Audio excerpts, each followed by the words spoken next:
오늘 34절까지의 말씀을 가지고 우리가 함께 할 겁니다. 오늘은 이제 사도 바울이 2차 전도 여행을 계속 하고 있는데 오늘 무대는 어디냐? 어디죠? 어디죠? 읽으셨잖아요. 어디예요? 아덴입니다. 아덴. 아덴에서 일어났던 그런 이야기를 함께 나누는데요. 지도를 한번 봐주시면 2차 전도 여행이 지금 아시아 지역을 넘어서서 소아시아 터키 지역을 넘어서서 지금 빌립보에서부터 데살로니가 베레아에 이르기까지 정말 놀라운 복음의 역사들이 나타났던 것을 우리가 함께 나눴고, 이제 오늘은 우리가 아덴은 실제 이름은 아테네죠, 그죠? 아테네에서 있었던 일들을 우리가 함께 찾아보려고 합니다. 근데 사실 이 아덴에서의 사역은요, 겉으로 드러난 그런 결과로 본다면 그렇게 소개할 만한 좋은 결과가 있었던 곳은 아니었어요. 34절을 보면 아덴에서 사도 바울이 복음을 전하고 나서 나타난 결과가 나오는데, 그 결과가 어떠냐면 몇 사람이 그를 가까이 하여 믿었다, 이렇게 되어 있어요. 그러니까 사실 지난주에 보셨던 데살로니가나 베레아에서는요, 놀라운 역사가 일어나지 않았습니까? 베레아 같은 경우는 사실은요, 그 도시의 사람들이 사도 바울의 말씀을 듣고 복음을 듣고 많은 사람들이 예수를 믿게 되는 그런 아주 결과적으로 본다면 성공적인 곳이었어요. 그런데 아덴은 사실은 여러분이 좀 전에 보신 것처럼 몇 사람밖에 예수를 믿지 않게 됐거든요. 그러니까 결과적으로는 좀 참담한 그러한 결과였어요. 그런데 여러분, 오늘 이 본문을 한번 보십시오. 16절부터 34절을 보시면 분량을 먼저 보세요. 분량을. 이 아테네에서의 사역에 대한 소개를 상당히 길게 하고 있어요. 오히려 그 바로 위에 있는 베레아나 데살로니가에서의 사역은 상대적으로 짧게 되어 있고, 오히려 결과는 별로 좋지 않은 이 아테네에서의 사역은 상당히 누가가, 이 사도행전을 쓴 누가가 길게 지금 이 분량을 잡고 있다는 거죠. 이건 뭘 말할까요? 누가는 지금 겉으로 드러난 결과보다 이 사도 바울이 아테네에서 했던 이 사역, 특별히 아테네 이 아레오바고에서 했던 이 설교가 상당히 가치 있다고 여기는 거예요. 여러분, 우리가 눈으로 겉으로 드러난 어떤 그런 결과만을 우리가 따르기보다는 그 안에 있는 가치와 의미를 중요시하는 이 누가의 마음을 우리가 본받게 되기를 소망합니다.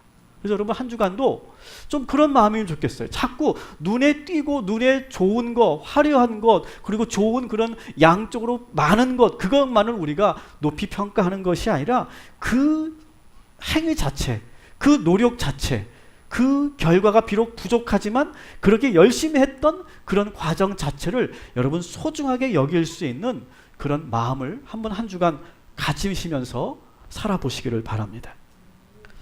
자, 이 아테네라고 하는 도시를 지금 사도 바울이 걷고 있습니다. 아테네를 지금 걷고 있는데,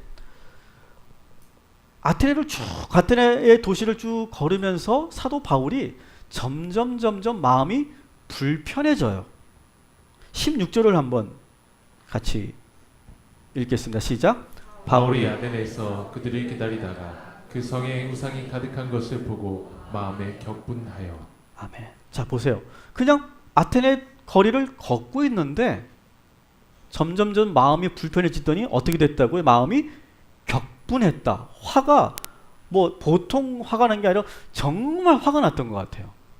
근데 화가 난 이유가 뭡니까? 이 아테네 성이 어떻다고요? 우상이 가득했다. 여러분, 아테네 하면 여러분 뭐가 떠오르십니까? 네? 신화, 신전, 그런 것들이 떠오르죠. 저는 아테네 하면 철학의 도시라고 저는 생각합니다. 사실 여러분, 그리스 시대의 아테네는요, 철학의 도시였어요. 그리고 수많은 철학자들이 활동했고 아주 위대한 철학자들이 이렇게 등용되었던 그런 곳이 바로 아테네입니다. 그리고 민주 정치가 가장 먼저 시작된 곳이 바로 그리스 아테네예요. 그만큼 이 그리스 아테네 도시인들은 상당히 이성적이고 합리적인 사람들이었어요. 그런데 지금은 어떤 시대예요? 로마 시대의 아테네예요. 그리스 시대의 아테네는 그렇게 이성적이고 합리적인, 그리고 민주주의가 꽃피우는, 그리고 철학자들이 활발하게 활동하는 그런 도시였는데, 지금 로마가 지배한 이 아테네는 어떻다고요? 우상이 가득한 도시, 우상이 지배하는 도시가 되었다는 거예요. 사도 바울은 지금 그게 너무 안타까운 거예요. 아니 어떻게 이 아테네가 이렇게 변할 수 있느냐는 거죠. 너무너무 그것이 안타까워서 지금 격분했다 이렇게 되어 있어요. 여러분, 같은 장소, 같은 사람들인데 누가 그곳을 지배하느냐에 따라서 달라지는 거예요. 이렇게. 그리스가 지배할 때는 거기가 철학의 도시였는데 로마가 지배하니까 우상의 도시가 되더라는 거예요. 여러분, 우리 국가도 마찬가지고 우리 가정도 마찬가지고 우리 개인도 마찬가지예요. 여러분들에게 오늘 제가 질문합니다. 여러분들의 가정은 지금 누가 지배하고 있습니까? 여러분 개개인은 지금 누구의 지배를 받고 있다고 생각하십니까?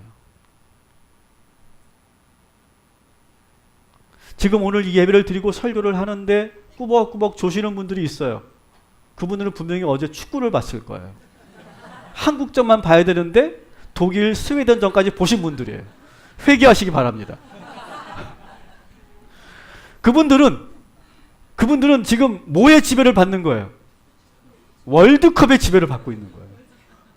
제가 오늘 교회로 오면서 저도 이제 어제 한국전을 보고 좀 몸이 좀 무겁더라고요. 근데 교회를 오면서 제가 차 안에서 신호를 기다리는데 제가 깜짝 놀랐어요. 신호를 기다리면서 담임 목사라면 지금 뭘 생각해야 돼요? 기도하고 예배 오늘 어떻게 해야 될까? 하나님 역사하여 주옵소서. 그런데 제가 운전대를 잡고서 뭘 생각하고 있냐면 우리나라가 16강 올라가려면 경우의 수를 제가 따지고 있는 거예요. 지금 어떻게 해야 되지? 우리가 독일을 이겨야 되는데 몇 대 몇으로 이기고, 그리고 스웨덴이 멕시코한테 몇 대 몇으로 져야만 16강에 올라갈 수 있지? 제가 그 생각을 하고 있더라는 거죠. 저도 월드컵에 잠깐 지배당했었어요. 그렇죠, 여러분. 그리스도인은요, 어떤 사람들이냐? 그리스도인은 주님의 지배를 받는 사람들이에요. 그냥 교회만 다닌다고 그리스도인이 아니에요. 여러분은 정말 예수 그리스도의 지배를 받고 계십니까? 오늘 정말 우리가 예수의 지배를 받고 살아가는 복된 한 주간 되시기를 주님의 이름으로 축원합니다. 그런 마음으로 우리 잠시 한번 눈을 감으시고 한번 가슴에 손을 대시고 저를 따라해 주십시오. 예수 영접 기도를 합니다. 따라합시다. 예수님, 제 안에 들어오셔서 저를 다스리시고 주님의 뜻대로 살게 하소서. 주님은 나의 주인이십니다. 주님을 영접합니다. 아멘. 이 마음으로 사는 게 그리스도인이에요. 이 마음으로. 누구의 지배를 받느냐는 거예요. 그리스의 지배를 받을 때 아테네와 로마의 지배를 받을 때 아테네가 이렇게 다르다는 거예요. 너무 속상한 가운데 이 바울이 계속 이 아테네 도시를 지금 걸으면서 유심히 관찰하고 있어요. 그런데 바울이 처음에는 그 격분했던 그 막 우상이 들끓고 막 곳곳에 신전이 있고 뭐 제사가 드려지는 모습을 보면서 막 격분했었는데 또 다른 모습을 또 보게 됩니다. 사도 바울이 21절을 보면서 새로운 면모를 보게 되는데 같이 읽겠습니다. 시작.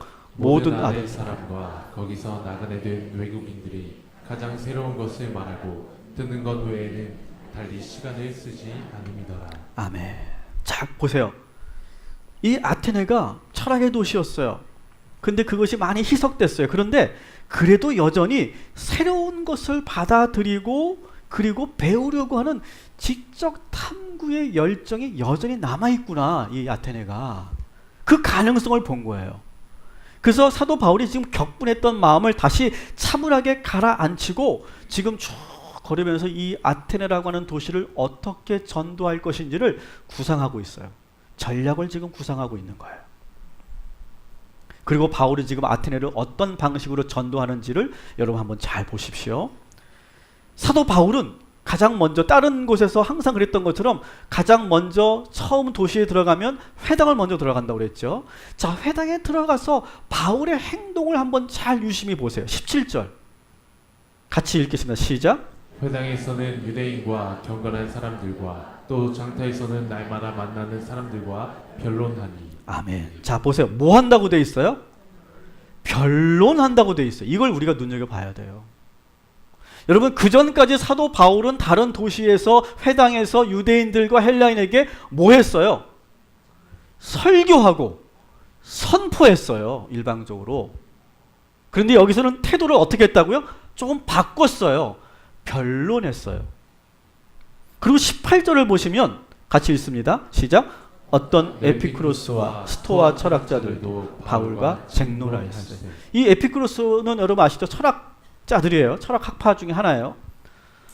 이 철학자들과 또 뭐 한다고요? 쟁론을 하고 있어요. 여러분, 사도 바울이 아테네를 지금 전도할 때 완전히 전략을 바꾼 걸 여기 느끼실 수 있어야 돼요. 그 전까지는 일방적으로 선포하는 거예요. 예수 믿으십시오.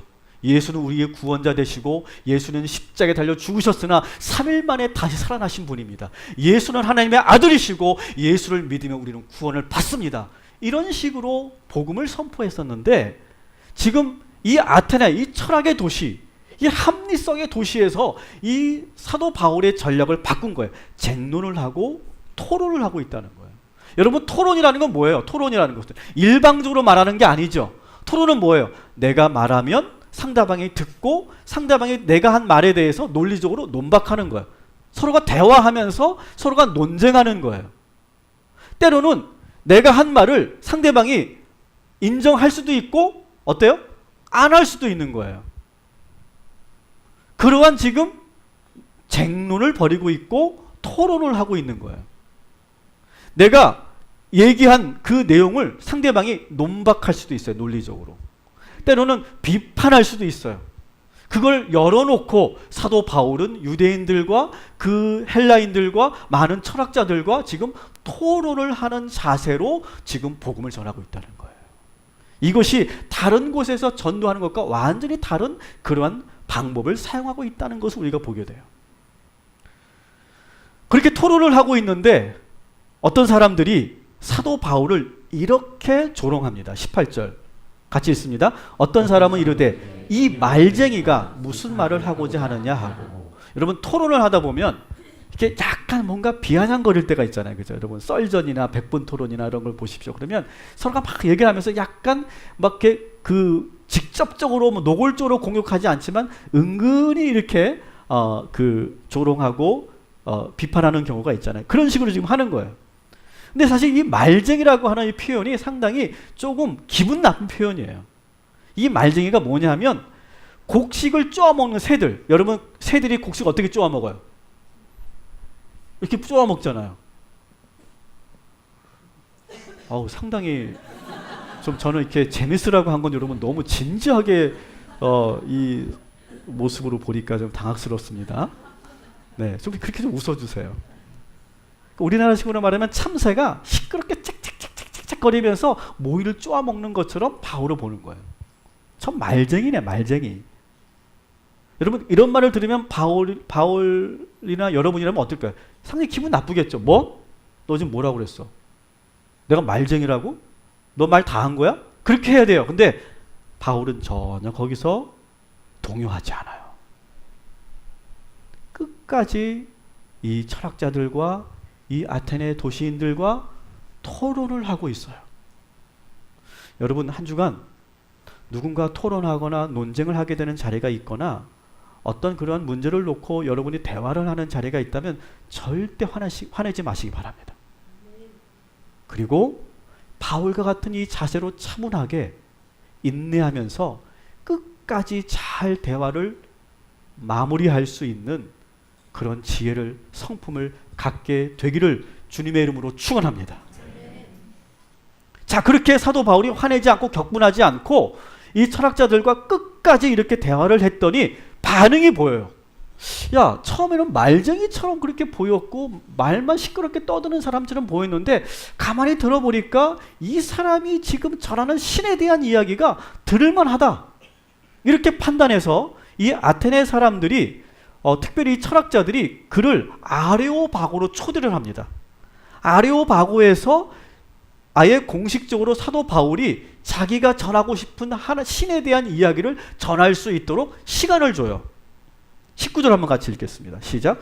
그들이 붙들어 아레오바고로 가며 말하기를 내가 말하는 이 새로운 가르침이 무엇인지 우리가 알 수 있겠느냐. 아멘.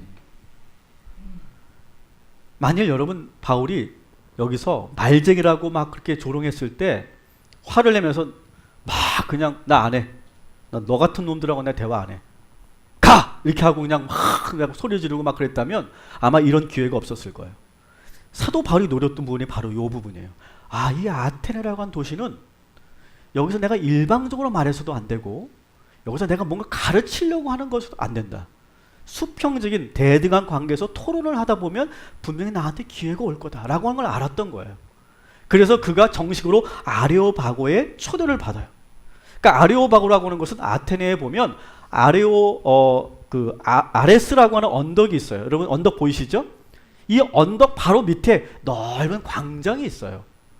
그 광장에서 수많은 사람들이 모여서 거기서 뭐 장사도 하는 사람들도 곳곳에 있기도 하고 거기서 많은 그런 철학자들이 거기서 토론을 하기도 하고 또 뭐 그 도시에 있는 정치적인 이슈에 대해서 정치가들이 거기서 이렇게 논쟁을 벌이기도 하고 또 대중들에게 이 우리 도시의 어떤 정책에 대해서 설명하기도 하는 그런 곳이에요. 때로는 공개 재판이 일어나기도 하는 그런 장소가 바로 아레오바고예요. 빌립보에서는 똑같은 장소가 있었죠. 아고라라고 하는 그런 광장이 있었는데 지금 아테네에서는 아레오바고라고 하는 곳에서 그런 일을 하는 거예요. 여기에 정식 강연자로 초대받아서 바울이 말할 수 있는 기회를 얻은 거예요. 만일 그냥 혼자 바울이 아레오바고에서 혼자 팍 떠들었다면 아마 미친 사람 취급당하거나 아마 제대로 말도 못하고 입이 막혔을 거예요. 근데 충분히 기다리면서 토론을 했더니 이런 기회를 얻게 된 거예요.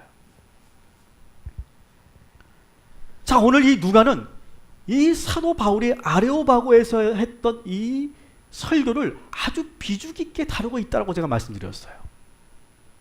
결과는 그렇게 좋지 않았지만 이 설교문 자체는 너무나 가치 있는 설교고 우리 모든 성도들이 이 설교를 꼭 좀 들었으면 좋겠다라고 하는 마음에서 이 설교를 지금 긴 설교를 소개하고 있는 거예요. 한번 여러분 이 설교를 한번 쭉 훑어보면 차이가 있는 것이 있는데 스데반의 설교나 베드로의 설교와 많이 달라요. 그리고 이전에 사도 바울이 했던 설교와 이 아레오바고에서 했던 설교가 많이 달라요. 소위 이 아테네 아레오바고에서 했던 이 바울의 설교는 무슨 설교냐? 따라합시다. 변증적 설교. 이런 변증이라는 말을 여러분 들어보셨어요? 변증? 이 변증이라는 말은 영어로 보면 변호하다라고 하는 뜻, apologetic라고 하는 변호하다라고 하는 뜻에서 어원을 두고 있어요. 뜻이 바로 이 변증의 어원이에요. 그러니까 여러분 법정에서 변호사가 변호를 할 때는 무엇을 꼭 지켜야 됩니까? 논리적이어야 돼요. 그렇죠? 합리적이어야 돼요. 합당해야 돼요. 증거가 있어야 돼요. 그렇게 설명을 해야 변호가 되고 그리고 법정이 이루어지는 거예요. 다시 말하면 변증한다는 것은 뭐냐? 사람들에게 논리적이고 합리적인 방법으로 설명하는 거예요. 그래서 기독교 변증가 혹은 변증설교 이렇게 말하는 것은 뭐냐면 믿지 않는 사람들이에요. 믿지 않는 사람들에게 논리적이고 합리적인 방법으로 기독교의 진리를 잘 설명하는 거예요. 잘 설명해서 따라합시다. 이해시키고 설득시키려는 노력. 근데 사실 이거 대단히 중요한 태도예요. 우리 기독교인들이. 근데 대부분의 우리 기독교인들은 어떻게 생각할까요? 누군가가 뭔가 질문을 하면 뭐라고 대답해요? 그냥 믿어. 뭘 그게 따져? 신앙은 머리로 하는 게 아니야. 이성은 우리 신앙에 도움이 안 돼. 이런 식의 우리가 대화를 할 때가 많이 있죠. 저는 다르게 생각해요, 여러분. 저는 오늘 이 말씀을 근거로 해서 자신 있게 말씀드릴 수 있어요. 여러분, 신앙은 이성적으로 합리적으로 설명되어져야 돼요. 이게 왜 필요한지 아세요? 믿지 않는 사람들은요, 어떤 그런 감정이나 어떤 그런 선포로 받아들여지는 게 아니에요. 먼저 이해가 되어야 되잖아요. 많은 사람들이 이성과 지식은 우리의 신앙을 약화시킬 뿐이라고 생각하는데 그렇지 않아요. 물론 우리 인간이 가지고 있는 이성과 지식으로 하나님을 다 설명할 수 없어요. 그거는 불가능해요. 하지만 우리는 그렇다고 다 설명할 수 없다고 해서 우리가 그것을 포기해서는 안 된다는 거예요. 여러분, 그냥 직관적으로 감정적으로 그렇게 뜨겁게 믿는 신앙은 오히려 건강하지 못하게 될 때가 있어요. 맹목적인 신앙으로 빠질 때가 있어요. 그래서 우리 감리교는 신앙의 4가지 지표를 이렇게 정리해 놨는데, 신앙의 4가지 기둥을 이렇게 정리했습니다. 같이 읽어볼게요. 성서, 체험, 이성, 전통. 여기서 뭐가 들어가 있어요? 이성이 들어가 있어요. 아마 다른 교단에서는 이성을 상당히 부정적으로 보는데 우리는 아주 중요한 신앙의 그러한 지표로 보고 있어요. 사도 바울은 지금 아레오바고에서 철학의 도시 철학자들과 이 아테네 시민들에게 지금 변증 설교를 하고 있는 거예요. 제가 이것을 왜 강조하는지 여러분 이해하시죠? 여러분들도 이 변증가의 마인드를 여러분이 한번 가지시면 좋겠어요. 자, 변증가들은 어떤 사람들이냐? 이성적이고 합리적으로 설득하려고 하는 사람들이에요. 무조건 윽박지르고 무조건 강요하는 사람들이 아니에요. 설명하고 이해시키려고 하는 노력을 포기하지 않는 사람들이에요. 그리고 변증가들은 반지성적이고 맹목적인 신앙을 지향합니다. 그리고 기독교인들도 거부감 없이 받아들일 수 있도록 그 눈높이를 낮출 필요가 있어요. 그래서 그들의 그 눈높이와 그들이 사용하는 언어를 가지고 설명하는 노력을 하는 사람들이에요. 그리고 일방적으로 강요하기보다는 인내를 가지고 설득하려는 노력을 끝까지 하는 자세가 필요해요. 여러분, 이것은 단순히 변증 설교가만 그렇게 하는 것이 아니라, 목사만 하는 것이 아니라, 저는 우리 동탄 꿈의 교회 모든 성도들이 이런 변증의 마음을 갖게 되기를 주님의 이름으로 축원합니다. 따라합시다. 복음은 강요하는 것이 아니라 설득하는 것이다. 여러분, 이것을 여러분의 삶에 적용한다면 여러분의 생각을 무조건 주장하고 강요하지 말고 설득하는 자세를 가져보세요. 근데 설득하는 게 쉬워요, 어려워요? 대단히 어렵습니다. 정말 어려워요. 그리고 시간이 너무 오래 걸려요. 그렇지만 우리는 그게 필요해요. 일방적이기보다는 설득적인 태도를 가져보자. 저는 오늘 여러분들에게 이 사도 바울이 아테네에서 했던 이 설교를 통해 여러분이 그 메시지를 듣고 여러분이 그걸 잘 적용해 나가시기를 주님의 이름으로 축원합니다. 자, 그러면 바울의 변증 설교를 한번 우리가 눈여겨볼 필요가 있어요. 16절을 한번 같이 읽어보겠습니다. 시작. 바울이 아덴에서 그들을 기다리다가 그 성에 우상이 가득한 것을 보고 마음에 격분하여. 자, 첫 번째, 변증하는 사람들이 차가운 사람이 아니에요. 냉철한 사람이 아니에요. 오히려 변증하는 사람들은요, 뜨거운 사람들이에요. 왜 뜨거울까요? 지들이 믿든 밀든 난 상관없어. 나는 그냥 전하기만 하면 돼. 그런 사람은 오히려 차가운 사람이에요. 오히려 변증하려고 하는 사람들은 뭐냐면, 어떻게 하면 내가 갖고 있는 이 진리를 전할 수 있을까? 어떻게 하면 내가 갖고 있는 이 복음을 저 사람이 알아들을 수 있게 할 수 있을까? 그런 간절한 마음을 갖고, 그런 뜨거운 마음을 갖고 있는 사람들이 변증하는 사람들이에요. 여러분, 오늘 저는 여러분이 우리가 함께 이 예배를 드리면서 이 사도 바울이 격분했다라고 하는 말이 있잖아요. 격분했다는 건 뭐예요? 가슴이 뜨겁다는 거예요. 그들을 사랑한다는 거예요.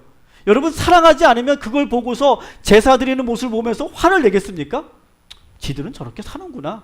나 상관없지. 그리고 이제 지나갈 거예요. 아무 느낌이 없을 거예요. 근데 바울은 너무너무 그게 안타까운 거예요. 뜨거운 거예요. 사랑하는 거예요. 여러분, 오늘 우리의 마음이 어떻습니까? 차가우십니까? 단단하십니까?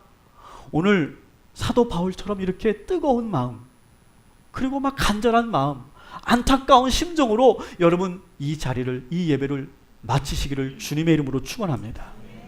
두 번째, 사도 바울은 처음에 그렇게 화가 나고 안타까웠어요. 그런데 그 마음을 차분하게 진정시켜요. 그리고 22절을 한번 같이 읽어보겠습니다. 같이 읽습니다. 시작. 바울이 아레오바고 가운데 서서 말하되 아덴 사람들아 너희를 보니 범사에 종교심이 많도다. 자, 지금 이상하죠? 분명히 16절에는 격분했다고 그랬거든요. 화가 났다고 그랬거든요. 그러면 보통 같으면 사도 바울의 성정 같으면 어떻게 했을까요? 야, 너희들 왜 그렇게 살아? 똑바로 살아. 왜 우상을 섬겨? 그건 죄야. 이렇게 막 혼을 내야 되는데 오히려 바울이 이 아테네 사람들을 보면서 웃으면서 오히려 사도 바울이 이 아테네 사람들에게 뭐 하고 있어요? 칭찬을 하고 있어요. 뭐라고 칭찬합니까? 너희는 범사에 종교심이 많구나. 내가 그것을 봤다.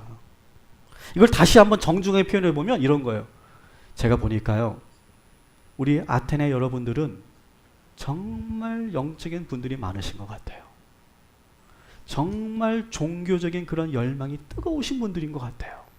정말 대단하신 것 같아요. 지금 그렇게 설명하는 거예요. 책망하거나 지적하지 않아요. 근데 지금 사도 바울이 이것은 어떤 화술적으로 수사적으로 그렇게 한 말이 아니라 처음에는 격분하고 안타까웠는데 정말 그들이 막 제사하는 모습 막 빌고 막 간절히 막 그냥 빌고 제사하는 모습을 보니까 그 이면에는 뭐가 있느냐? 막 그들의 마음속에 막 공허감이 있는 걸 느끼는 거예요. 여러분, 아테네 도시는 부자 도시예요. 풍요로운 도시예요. 잘 사는 도시예요. 그런데 그들의 마음속은 늘 공허한 거예요. 공허하니까 그 공허함을 채우기 위해서 자꾸 신에게 가서 제사하고 기도하면서 그 공허감을 채우려고 하는 그런 노력들이 오히려 그렇게 보이는 거예요. 처음에는 저들이 우상을 향해 절하고 제사하는 것이 죄라고 보여졌는데 계속 보니까 죄가 아니었어요. 오히려 어디로 의지할 곳이 없어서 방황하고 있는 그 모습이 사도 바울의 마음에 너무너무 불쌍하게 보이고 극렬하게 보이는 거예요. 그러면서 이 아테네 사람들이 다시 보기 시작하는 거예요. 사랑하는 여러분, 저는 오늘 이 말씀을 우리가 묵상하면서 여러분이 지금까지 보았던 그 사람들을 새롭게 보게 되기를 주님의 이름으로 축원합니다. 야, 저 사람 왜 저러냐? 야, 우리 남편 왜 저러지? 우리 아이들 왜 저러지? 그러면서 내 마음이 도무지 이해가 안 되고 화가 났던 분들, 오늘 이 말씀을 들으면서 그들의 그 진짜 마음, 그들이 지금 얼마나 공허해서 그럴까? 얼마나 힘들어하기 때문에 저럴까? 그렇게 여러분 그런 마음으로 보는 저와 여러분이 되기를 주님의 이름으로 축원합니다. 그래서 저는 우리 디틴즈 아이들이 이 예배 와서 꾸벅꾸벅 조는 것도 하나도 이상하지 않고, 이제 우리 청소년부 예배들 드리면 제가 다른 이제 이전 교회에서 보면 청소년부 예배 뒤에서 쫙 보면요 이렇습니다. 애들이 다 고개 숙이고 있어요. 근데 고개 숙이고 있는 게 다 둘 중에 하나예요. 하나는 졸고 있는 거거나 하나는 뭐 하고 있는 걸까요? 다 스마트폰 하고 있는 거예요. 그런데 이것을 그 겉모습만 보면 혼내야 되겠죠. 너 이리 와. 그 내놔. 확 그냥 똑바로 예배 안 드리고 뭐 하는 거야. 그렇게 하겠죠. 근데 사도 바울은 그 이면을 보고 있는 거예요. 다른 눈으로 보는 거예요. 그래서 우리 안산 꿈의교회 그 중고등부 담당 목사님이 아주 기가 막힌 거를 하나 하셨어요. 얘네들이 고개를 안 드는 거야. 설교를 하는데 고개를 안 드니까 아예 그 목사님이 뭘 했냐면, 자, 지금부터 제가 설교를 할 건데 자, 핸드폰 다 끄내. 자, 핸드폰 킨다. 그리고 우리 교회 카톡 알지? 거기에 딱 들어간다. 그리고 내가 지금 설교를 할 건데 내가 설교를 하면서 제목을 말하지 않을 거야.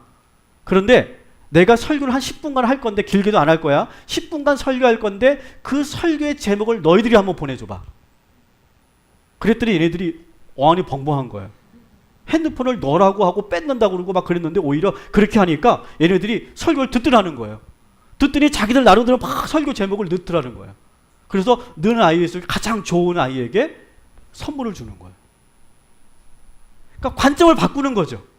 겉으로 보이는 것의 그 현상만 보고 우리가 뭐라고 하는 것이 아니라 새롭게 보는 거예요. 여러분이 새롭게 보게 되기를 소망합니다.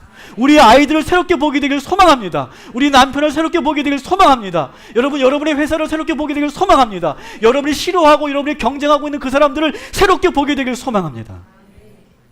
그 마음을 갖는 게 변증의 마음이에요. 변증적 마인드예요. 이 아테네 사람들이 가지고 있는 문화 속에서 하나님의 말씀을 전할 수 있는 아주 중요한 포인트를 잡아요. 23절을 함께 읽겠습니다. 시작. 내가 두루 다니며 너희가 위하는 것들을 보다가 알지 못하는 신에게라고 새긴 단도 보았으니 그런즉 너희가 알지 못하고 위하는 그것을 내가 너희에게 알게 하리라. 아멘. 뭐라고 되어 있어요? 알지 못하는 신에게. 이게 뭐냐면 신전을 다 가봤더니 수많은 신상들이 쭉 있는 거예요. 여러분 그리스 신화에 그 신들이 얼마나 많아요. 그 신상들이 쫙 있고 거기서 막 제사가 이루어지고 막 기도하고 막 주문을 외우고 막 그러고 있어요. 그런데 이 아테네 사람들은요, 내가 알고 있는 신들에게 기도를 그렇게 해놓고 제사를 드려놓고도 뭔가 찜찜한 거야. 찜찜해서 또 하나의 제단을 만들었어. 그 제단에 신상도 없고 이름도 없어. 근데 뭐라고 써 있다고? 알지 못하는 신에게. 이렇게 써놓고 거기서까지도 이렇게 절을 하고 예배하는 그 모습을 보는 거예요. 그걸 보면서 보통 기독교인들은 저 미련한 것들 저거 뭐하는 짓거리야? 그렇게 할 텐데 사도 바울은 그걸 가지고 하나님을 전하고 있어요. 너희들이 지금 알지 못하는 신에게 라고 표현했지, 그게 바로 하나님이야. 내가 알지 못하는 신에 대해서 내가 여러분들에게 얘기해 주겠습니다. 한번 잘 들어보십시오. 그렇게 하면서 그 연결고리를 가지고 설명하고 있어요. 그러면서 24절부터 27절까지 이제 하나님을 소개하고 있는데, 어떻게 소개하고 있는지 우리 한번 같이 좀 길지만 읽어보겠습니다. 시작. 우주와 그 가운데 있는 만물을 지으신 하나님께서는 하늘과 땅의 주님이시므로 사람의 손으로 지으신 신전에 거하지 않으십니다. 또 하나님은 무슨 부족한 것이라도 있어서 사람의 손으로 섬김을 받으시는 것이 아닙니다. 그분은 모든 사람에게 생명과 호흡과 모든 것을 주시는 분이십니다. 그분은 인류의 모든 족속을 한 혈통으로 만드셔서 온 땅 위에 살게 하시며 그들이 사는 시대와 거주의 경계를 정하셨습니다. 이렇게 하신 것은 사람으로 하여금 하나님을 찾게 하시려는 것입니다. 사람이 하나님을 더듬어 찾기만 하면 만날 수 있을 것입니다.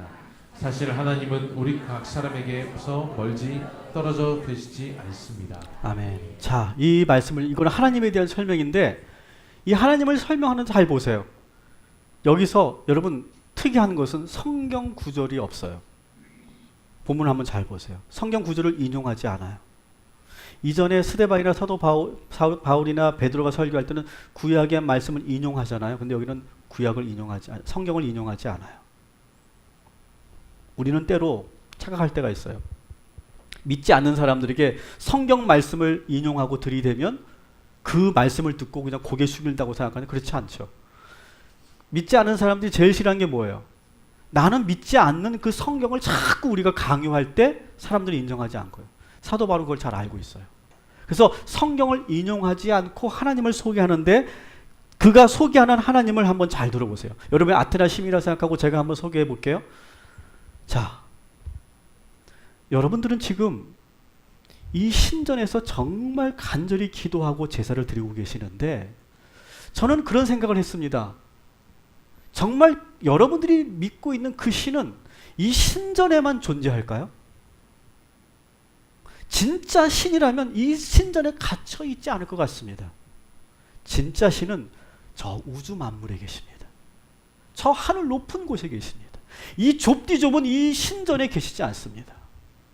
그리고 또 제가 보니까 여러분들은 그 신에게 많은 제물을 드리고 헌금을 하는데, 제가 보니까 여러분들이 믿고 있는 그 신은 자꾸 인간에게 뭔가를 받고 싶어하는 신처럼 보입니다.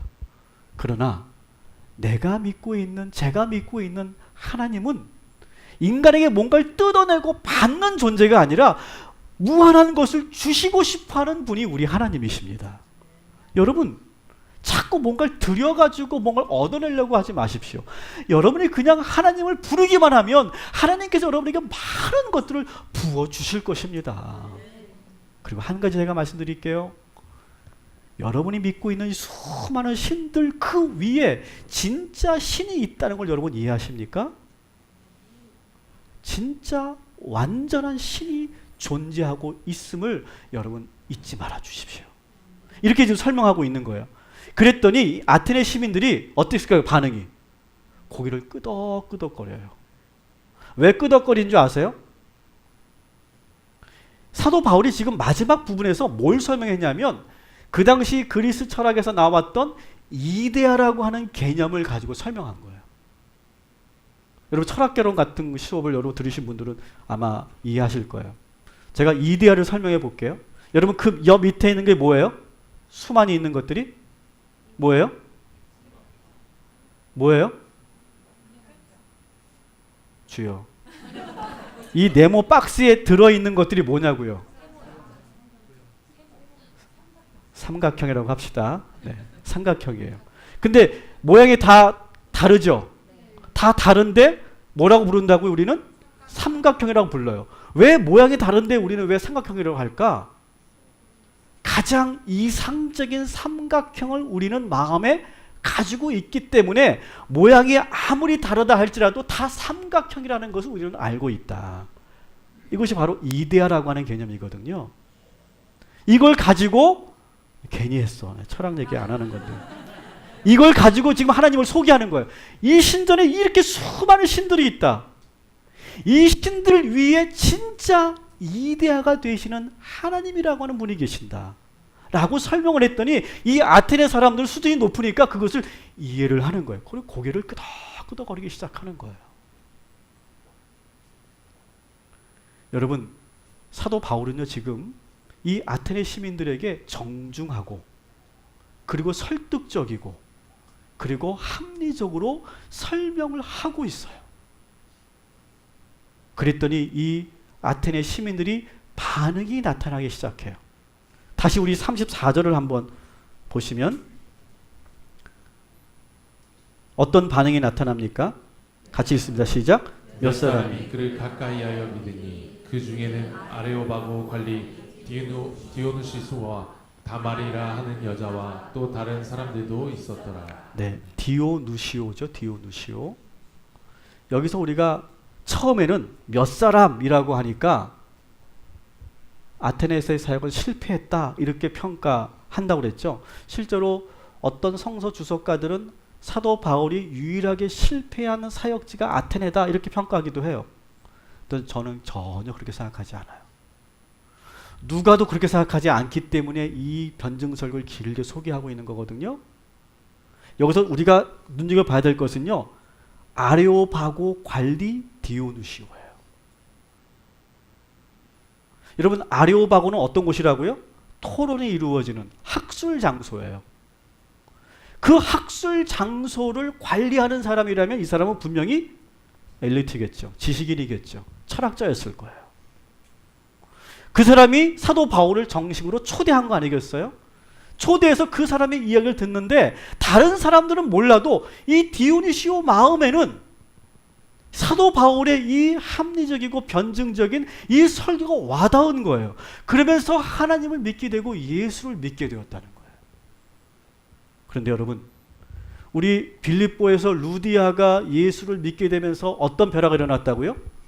로마의 헬라의 상류층들과 귀족들이 복음을 받아들이기 시작했다고 그랬죠. 이 디오누시오가 예수를 믿게 되면서 어떻게 됩니까? 이제는 로마의 지식인들이 관심을 갖기 시작하는 거예요. 그러면서 지금 사도 바울의 그 말씀을 듣고 하나님의 이데아에 대해서 예수 그리스도에 대해서 믿음을 갖게 되었다는 거예요. 여러분, 아테네에서의 이 사도 바울의 사역이 실패입니까? 성공입니까? 대단히 큰 성공이에요. 그리고 성공일 뿐만 아니라 저는 이 누가가 이 바울의 설교를 이렇게 길게 여러분들에게 소개하고 있는 그 이유, 여러분 우리도 이런 변증적인 마음을 가지고 여러분 살아가시기를 주님의 이름으로 축원합니다. 한번 그렇게 살아보세요. 저는 아마 여러분들이 제 스타일을 이제 아시는 분들은 아실 거예요. 저는 철저하게 제 설교는 변증적으로 하고 있고요. 그리고 제 목회도 제가 강요하거나 제가 강제하지 않고 저는 가능하면 우리 회중들이 설득되어서 가기를 원해요.